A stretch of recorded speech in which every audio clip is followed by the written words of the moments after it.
Hello दोस्तों, स्वागत है आपका हॉन्टिंग वर्ल्ड चैनल के एक और एपिसोड में। दोस्तों, आज की वीडियो में आपके लिए लेकर आया हूँ गांव की 3 सच्ची डरावनी कहानियाँ। आई होप आपको ये कहानियाँ पसंद आएगी। दोस्तों, इससे पहले प्लीज़ चैनल को सब्सक्राइब कीजिए और बेल आइकन पर घंटी के निशान को दबाइए, जिससे आपको वीडियो की नोटिफिकेशन मिल सके। अब हम कहानी पर आते हैं। मेरा नाम भावेश लोडारी है और मैं खारवा जाति से हूँ। मेरा जन्म तो बखरला गांव में हुआ था, पर अब मैं वेरावल सिटी में रहता हूँ। करीब 6 महीने पहले की बात है। मेरी नौकरी छूट गई थी और मेरे पास खाने पीने के पैसे भी नहीं बचे थे। हालत इतनी बुरी थी कि कई जगह से उधार लेकर खाने पीने का खर्चा चलाना पड़ रहा था। उन दिनों कुछ भी करके मैं पैसा कमाने के लिए तैयार था। पैसों की तंगी की वजह से मैं इतना परेशान था कि सही गलत का फ़र्क भी मिट चुका था। अपनी उसी कंगाली के दौर में एक बार मौत के मुंह में जा चुका था। करीब 6 महीने पहले की बात है। मेरा पड़ोसी मनसुख मेरे घर आया। उसने मुझसे कहा कि यार, पैसे कमाने का एक आइडिया है। मैंने कुछ भी बिना पूछे मनसुख को हाँ बोल दिया। मैंने उसे कहा कि काम कुछ भी हो, पैसे मिलने चाहिए। अच्छाई बुराई भाड़ में गई। पेट में आग लगती है तो रोटी से ही आग बुझती है, आदर्शों से नहीं। मनसुख ने कहा कि आज रात 12 बजे तैयार रहना, 3 घंटे का काम है और 5,000 मिलेंगे, आधे तेरे और आधे मेरे। मैंने डील डन कर दी। उस रात मनसुख रिक्शा लेकर ठीक 11:30 को मेरे घर आ गया। मैं भी बिना कुछ सोचे उसकी रिक्शा में सवार हो गया। मैंने देखा कि रिक्शा में फावड़ा, कुल्हाड़ी और अन्य खुदाई के औजार थे।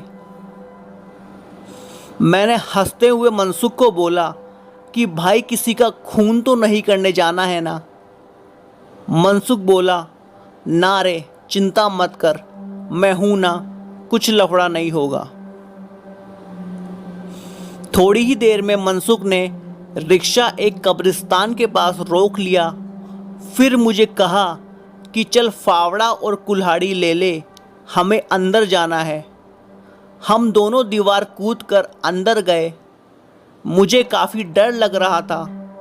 मनसुख एक ताजी दफन की हुई कब्र पर आकर रुक गया और मुझे बोलने लगा कि इसे खोदना है।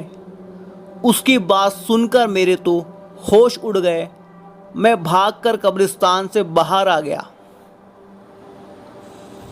रिक्शा के पास खड़े होकर मनसुख ने समझाया कि सीधे काम के लिए कोई एक दिन में 5,000 देता है। अगर तुझे यह काम करना है तो कर, नहीं तो निकल यहाँ से, मैं किसी दूसरे को ढूंढ लूँगा।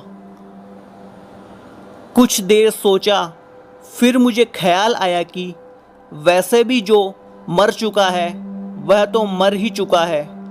उसकी लाश का कौन क्या करेगा? उससे अब किसी को क्या फ़र्क पड़ेगा? वैसे भी अगर कुछ करके पैसे नहीं कमाए तो मेरी लाश भी किसी गटर के पास पड़ी होगी। थोड़ी ही देर में हिम्मत करके मैं उस घिनौने और गलत काम के लिए राज़ी हो गया। कुछ ही देर में हमने उस कब्र को खोदकर लाश बाहर निकाल ली। वह एक अधेड़ उम्र की औरत की ताजी लाश थी, जिसे शायद उसी दिन सुबह दफनाया होगा। उस लाश की बदबू सर फाड़ देने वाली थी। जैसे तैसे करके हमने उसे रिक्शा में डाला और खाली कब्र मिट्टी से ढक डाली। उसके बाद जल्दी से हम दोनों भागकर रिक्शा की ओर गए। रिक्शा के अंदर देखा तो हमारी जान निकल गई। वहाँ रिक्शा से लाश गायब थी। यह अजीब घटना देखकर मेरे तो रोंगटे खड़े हो गए। मैंने मनसुख को बोला कि यार भाग चलते हैं। मनसुख भी बोला कि हाँ यार, यह तो भूत प्रेत का मामला लगता है। हम दोनों फौरन उस जगह से भागने लगे। मनसुख ने फौरन रिक्शा चालू करना शुरू किया, पर उसकी रिक्शा चालू हो तब हम वहाँ से भागे ना। अचानक हमारी नज़र कब्रिस्तान की ओर गई। हमने देखा कि वह मुर्दा औरत अपनी कब्र पर बैठी थी और हमारी ओर देखे जा रही थी। अंधेरे में साफ तो नहीं दिख रहा था, पर पक्का अंदाजा था कि वहाँ पर वही मिट्टी सने लाल कपड़ों वाली औरत थी जिसे हमने खोद कर निकाला था। एक लाश को इस तरह अपनी कब्र पर बैठा देखकर हम दोनों की सिट्टी पिट्टी गुम हो गई। हम दोनों रिक्शा छोड़कर वहाँ से भाग निकले और सुबह उजाला होते ही हम रिक्शा वहाँ से खींचकर वापस ले आए। उस दिन मैंने तो कसम खा ली कि भूख से मर जाऊंगा, पर पैसों के लिए ऐसा खतरनाक और घिनौना काम कभी नहीं करूंगा। मेरा नाम विपुल राजपरा है। मैं फोटोग्राफी स्टूडियो में काम करता हूं।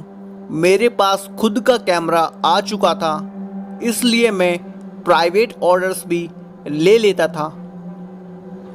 एक दिन मेरी लता भाभी ने कुतियाना गांव का एक काम दिलाया।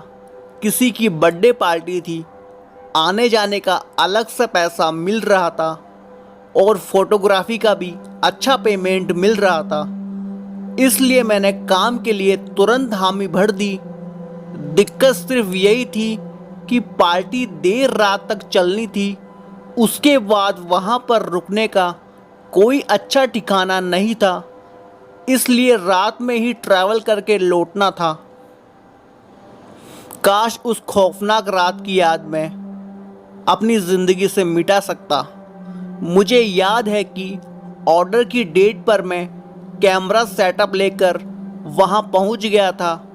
रात को 8 बजे पार्टी शुरू हुई।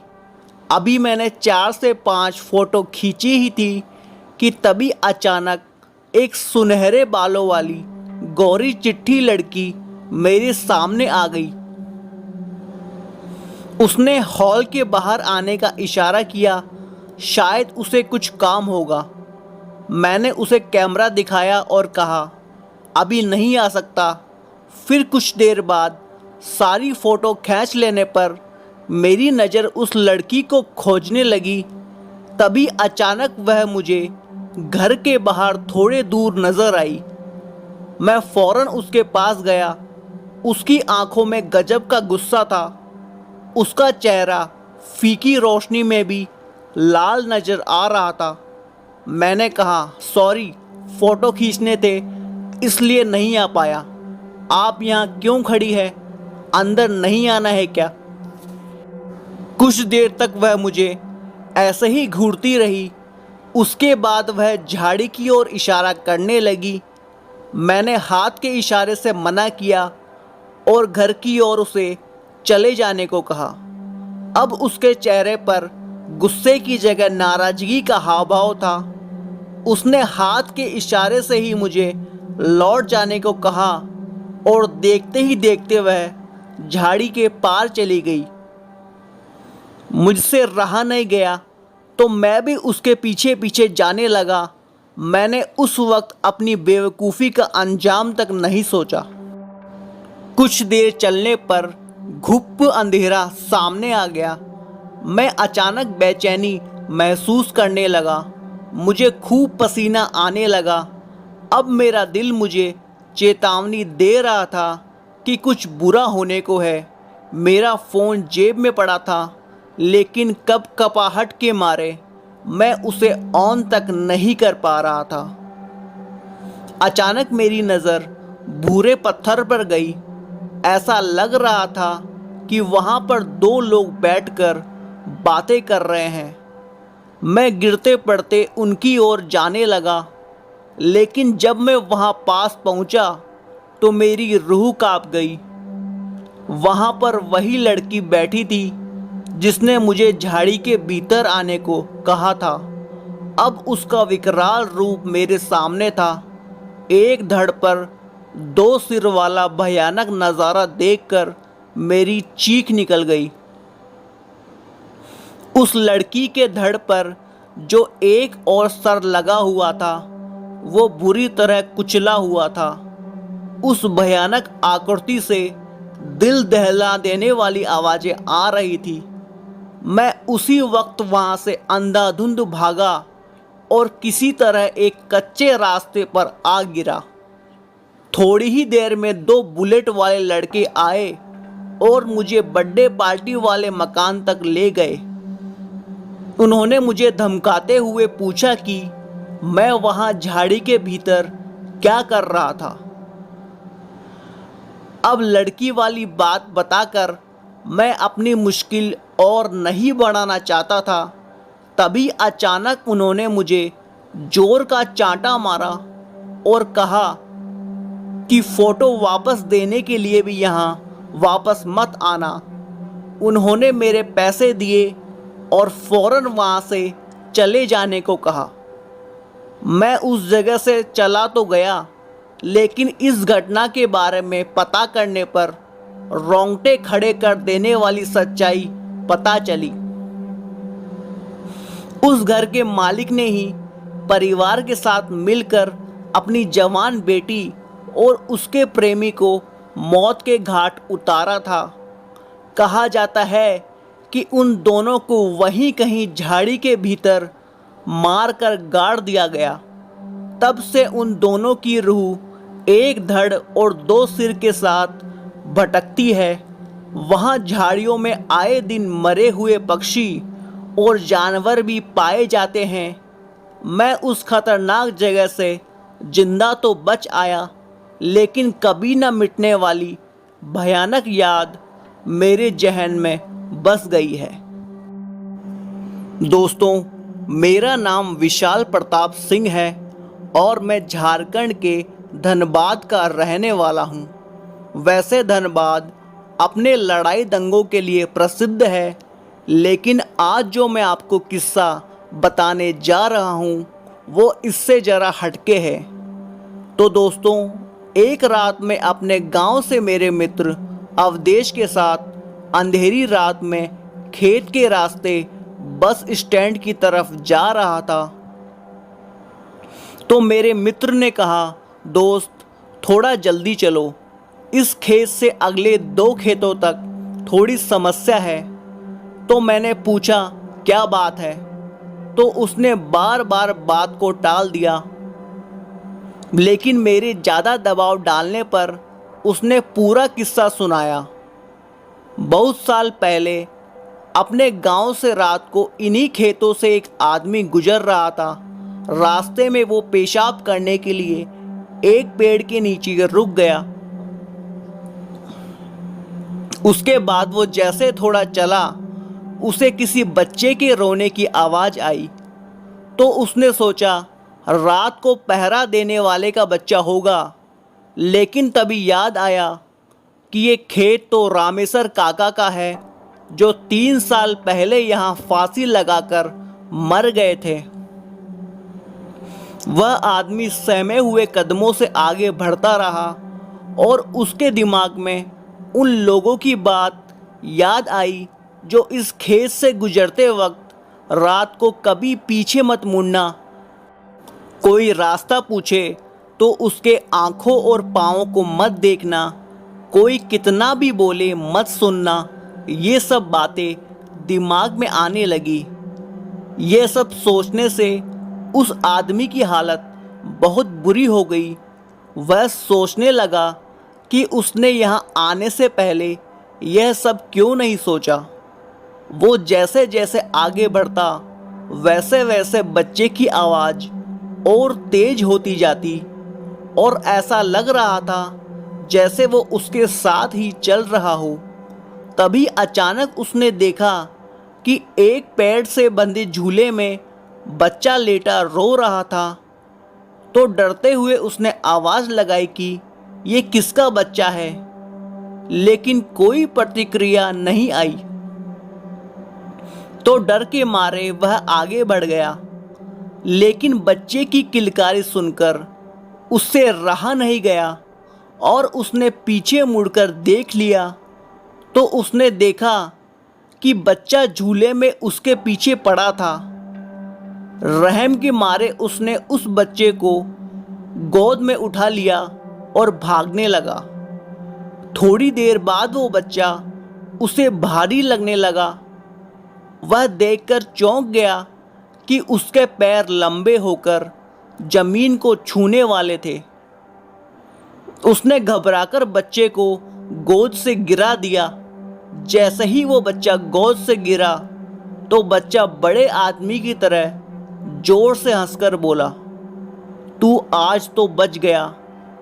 अगर मेरे पैर जमीन छू लेते तो तुझे आज यहाँ कोई नहीं बचा सकता था, तेरी मौत तय थी। ये कहते ही वो बच्चा गायब हो गया। वो इंसान गिरते पड़ते घर तक पहुंचा और घर पहुंचते ही बेहोश हो गया। जब उसे होश आया तो उसने गांव वालों को ये सारी कहानी बताई।